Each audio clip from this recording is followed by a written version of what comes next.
हर साल जनवरी की पहली तारीख को लाखों लोग, अधिकतर दलित बहुजन, महाराष्ट्र के पुणे शहर से 30 किलोमीटर दूर स्थापित भीमा कोरेगांव इकट्ठा होते हैं, जहां एक 200 साल पुराना विजय स्तंभ स्थापित है।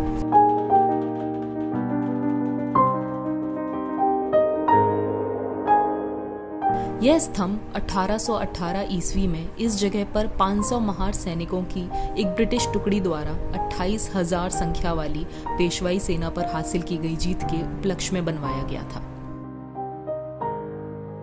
भारतीय संविधान के निर्माता बाबा साहेब भीमराव अंबेडकर ने दलित बहुजन समुदाय की अस्मिता के निर्माण में इस लड़ाई के महत्व पर 1927 में अपने दौरे के दौरान प्रकाश डाला। इस यादगार उत्सव के बारे में बेशक ही एक दूसरा मत भी है, ये कि दलितों ने यह युद्ध अपने मालिकों यानी कि अंग्रेजों के सैनिक होने के नाते लड़ा था। क्योंकि आज हम भीमा कोरेगांव के युद्ध को याद कर रहे हैं। कुछ लोग, कम लोग अपनी एकता से एक बड़ी सेना को कैसे हरा सकते हैं, इसकी प्रेरणा हमें भीमा कोरेगांव के युद्ध से मिलती है। सन 2018 में भीमा कोरेगांव युद्ध की 200वीं वर्षगांठ मनाने के लिए 200 से अधिक दलित बहुजन अंबेडकरवादी और दूसरे संगठन भीमा कोरेगांव शौर्य दिवस प्रेरणा अभियान के बैनर तले जमा हुए। इस गठबंधन ने 31 दिसंबर 2017 को अलगार परिषद नामक सफल कार्यक्रम का आयोजन किया, जिसमें भारी संख्या में लोगों ने भाग लिया।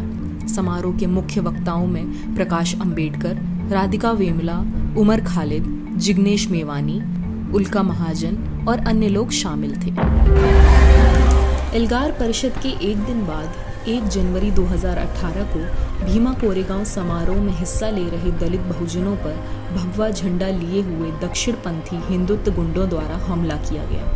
हमले और उसके दौरान हुई हिंसा में दुकानें लूटी गईं, गाड़ियों को तोड़ा गया और एक व्यक्ति की मौत हुई। 2 जनवरी 2018 को दलित कार्यकर्ता और हिंसा की चश्मदीद गवाह अनीता साल्वे ने एक एफआईआर दर्ज की। एफआईआर में हमले के षड्यंत्रकारी के तौर पर संभाजी भिड़े और मिलिंद एकबोटे को नामित किया गया, जो कि हिंदुत्व संगठनों के अगुवा हैं। 8 जनवरी 2018 को एक और एफआईआर पुणे के एक छोटे निर्माण व्यापारी तुषार दामगुणे ने लिखवाई। तुषार दामगुणे राष्ट्रीय स्वयंसेवक संघ यानी कि आरएसएस के जाने जाते हैं। एफआईआर में दामगुणे ने आरोप लगाया कि 31 दिसंबर 2017 को एल्गार परिषद में सामाजिक कार्यकर्ताओं द्वारा दिए गए भाषण के कारण 1 जनवरी को भीमा कोरेगांव में हिंसा भड़की। पुलिस ने तुषार दामगुणे की एफआईआर पर काफी गंभीरता से जांच करी और अनीता साल्वे की एफआईआर पर बिल्कुल नहीं। 17 अप्रैल 2018 को सुधीर ढवले, ज्योति जगताप, रमेश गायचोर और सागर गोरखे के घरों पर पुणे पुलिस द्वारा छापा मारा गया। एफआईआर में नाम नहीं होने के बावजूद सुरेंद्र गडलिंग और रोना विल्सन के घरों में भी छानबीन हुई। 6 जून 2018 को सुधीर ढवले, रोना विल्सन, सुरेंद्र गडलिंग, शोमा सेन और महेश राउत की गिरफ्तारी हुई। 28 अगस्त 2018 को सुधा भारद्वाज, अरुण फेरेरा, वर्नन गोंसाल्विस और वरवरा राव भी गिरफ्तार किए गए। इनमें से कोई भी एल्गार परिषद के मौके पर मौजूद नहीं था। कलर्स ऑफ द केज के पुस्तक विमोचन के अवसर पर बोलते हुए Arun Ferreira, ideology is banned, the freedom of thought and expression, or freedom to hold the ideology, that is something which the unlawful activities prevention act takes place. And I have seen throughout my years in jail, even now, when people who get arrested, if this book is just read, it can be picked up and the cops and say it's Maoist. 10 सितंबर 2019 को दिल्ली विश्वविद्यालय के professor Honey बाबू के घर पर छापा मारा गया। They also said that they have some material. And they refused. I kept on asking them, you at least tell me what kind of material, how am I linked to this? So they kept on saying, we have some material, but we will now look at your records and documents and all, and we will see whether it corroborates. If there is a corroboration, we may need to arrest you. Right now we are not arresting you, you are only a suspect, you are not an accused. 28 जुलाई 2020 को professor Honey बाबू को गिरफ्तार किया गया। 14 अप्रैल 2020 को गौतम नवलखा और आनंद तेलतुंबड़े को दिल्ली और मुंबई से गिरफ्तार किया गया।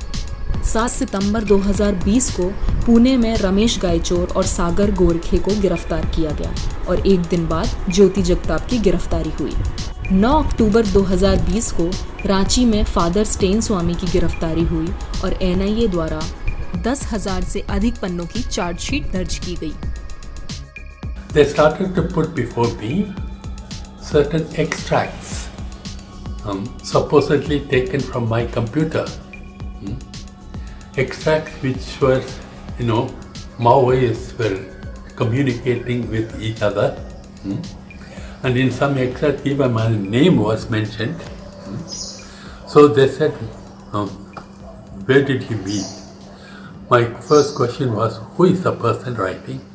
To whom was it written? On which date it is written? Is there a signature to what is written? None of it was there.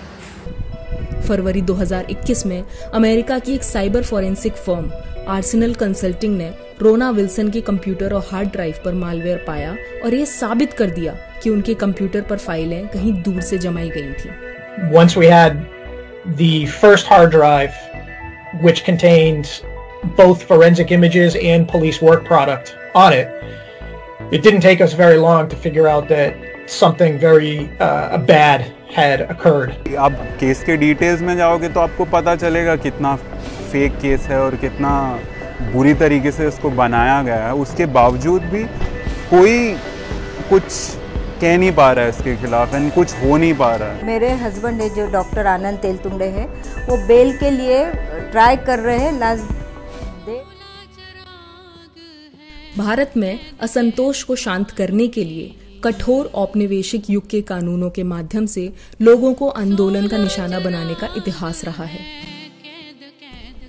2015 से 2019 तक यूएपीए के तहत दर्ज मामलों में 72% की वृद्धि के साथ राज्य दमन का हमला जारी है।